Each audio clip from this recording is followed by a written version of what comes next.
अच्छा, तो हम सर्कुलर मोशन, रोटेशनल मोशन के हम एमसीक्यूज कर रहे थे। 70 एमसीक्यूज हमने लास्ट लेक्चर में कर लिए थे। नाउ 71 है हमारे पास के। You stand on a spring scale on the floor of an elevator of the following scale show the highest reading when the elevator is moving upward with increasing speed. तब हमारे पास हाईएस्ट रीडिंग शो करेगा। ठीक है।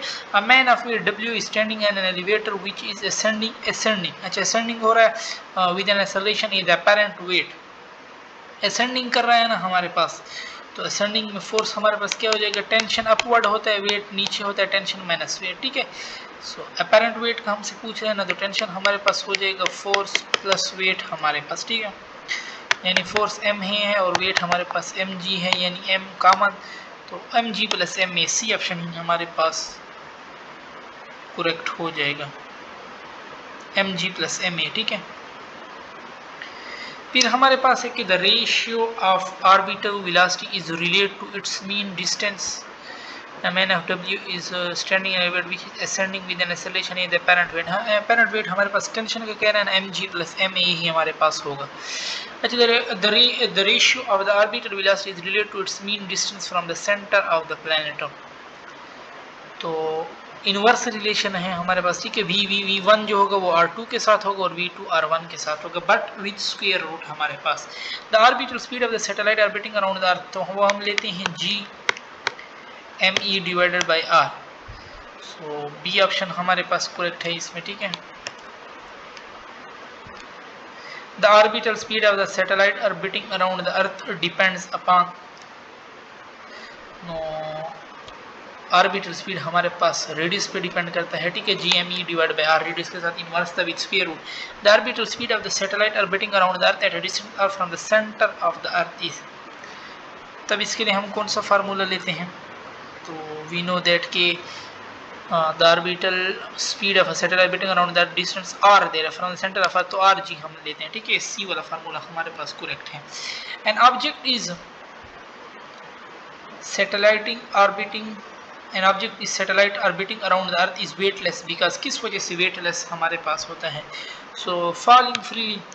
A pilot having weight of 686 Newton diving down with an acceleration of this will have an apparent weight of, तो apparent weight का हम क्या करेंगे, M G minus M A लेंगे। ठीक है, डाइविंग डाउनवर्ड है ना हमारे पास। ठीक है, तो मास हमारे पास एम जी, तो हमारे पास ये M G minus M A, तो 686 न्यूटन, तो ये तो दोनों बराबर हो जाएंगे हमारे पास। ठीक है, तो M G minus M A zero ही हमारे पास फिर इसका अपेरेंट वेट होगा। और हमें पता है कि फ्री फॉल में हमारे पास वेट लेस हो जाता है। ठीक है, the apparent weight of a man in an elevator moving up with an acceleration A is, so upward जा रहा है हमारे पास में, फिर अपवर्ड में हमारे पास एम जी प्लस एम ही हमारे पास हो, क्योंकि टेंशन ऊपर होती है और वेट हमारे पास डाउनवर्ड है। ठीक है, the weight of the pilot diving down with an acceleration of 9 will become, अभी हमने कहा कि वो हमारे पास क्या हो जाएगा, वेटलेस फ्री फॉल मोशन है। ठीक है, a body of mass 1 kg is suspended from a balance in elevator which is acceleration downward with an acceleration 4 meter per second,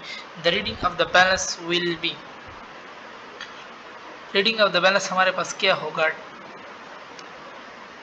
हमसे पूछ रहे। ठीक है, सिंपल डाउनवर्ड की बात कर रहा है ना, तो M G minus M A put करो, मास 1 है, जी हमारे पास क्या है 10 होता है, माइनस एम क्या है 1 है, जी मेरे पास 4 है, और 10 माइनस 4 6 या 9.8 पुट करो तो 5.8 ऑप्शन हमारे पास ऑलमोस्ट आएगा।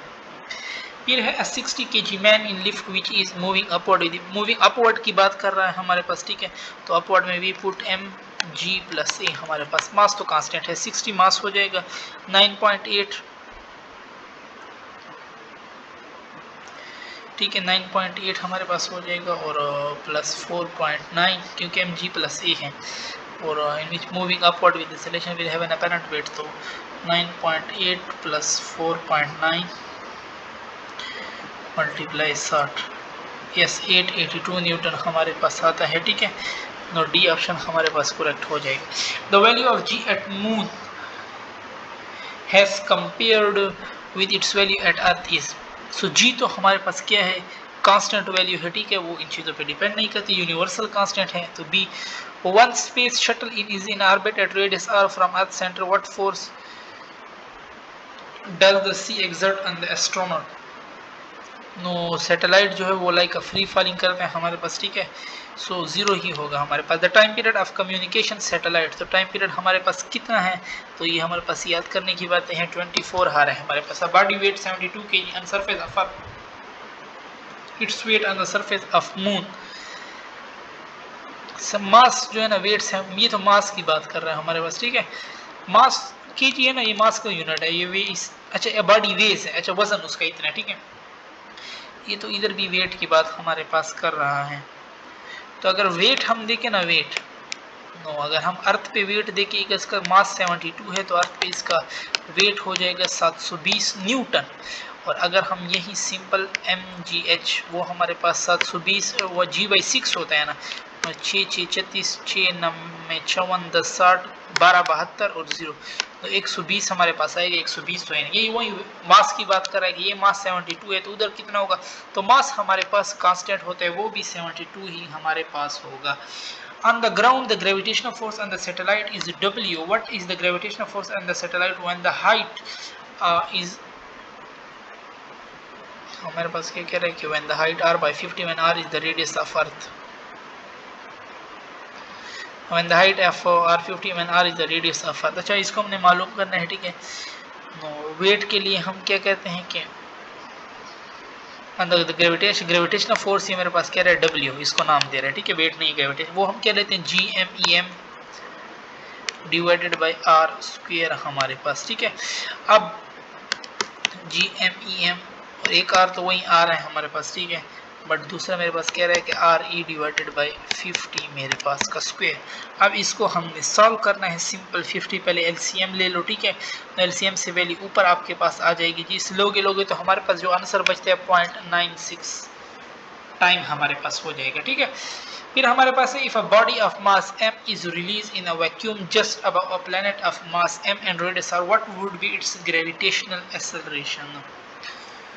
ग्रेविटेशनल एक्सेलरेशन gm/r² हमारे पास, ठीक है।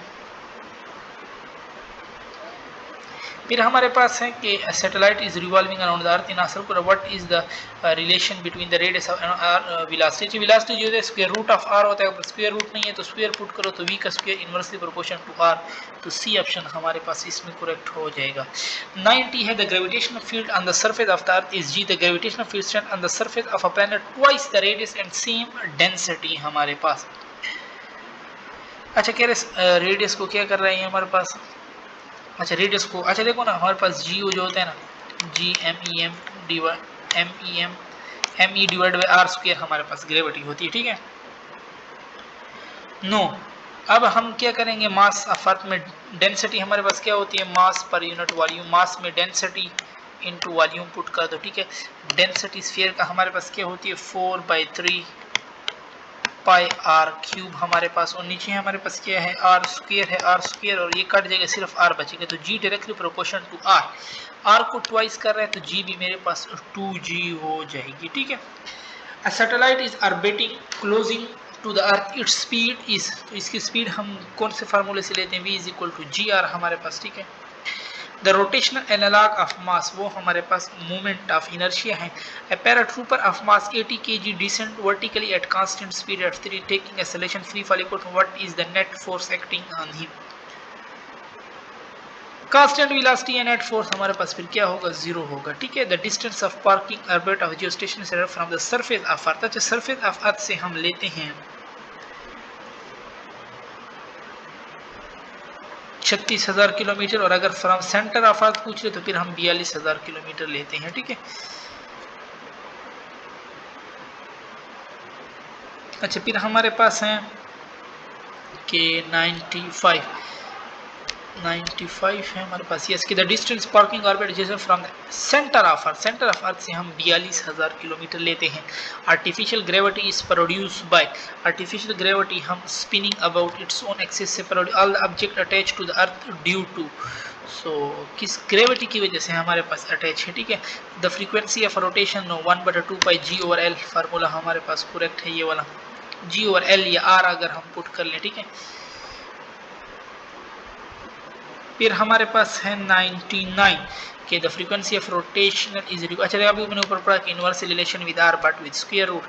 फिर है कि the waves used for communication purposes in satellite are, वो कौन से वेव्स होते हैं, ये देखो ना, वो हमारे पास माइक्रोवेव्स होते हैं, ठीक है, डी ऑप्शन इज करेक्ट। फिर है microwave are use in satellite, अब इधर भी दिए हुए कम्युनिकेशन, बिकॉज किस वजह से हमारे पास, because travel in narrow beam straight line can pass easily through atmosphere, सारी बातें करेक्ट है। The distance of parking orbit of polar satellite from the surface of earth is, so polar satellite 7000 नहीं, एक भी हमारे पास नहीं होता, ठीक है।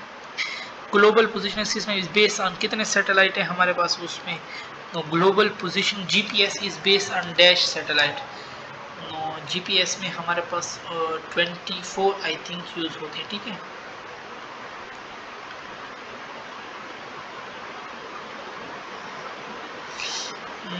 जीपीएस में हमारे पास ये टोटल सैटेलाइट 24 होते हैं, ठीक है। और हमारे पास ये 1 मिनट में पोलर सैटेलाइट जो है हमारे पास, डिस्टेंस जो है इनका सरफेस ऑफ अर्थ से, सरफेस ऑफ अर्थ है ना, सन तो नहीं है हमारे पास, सरफेस ऑफ अर्थ,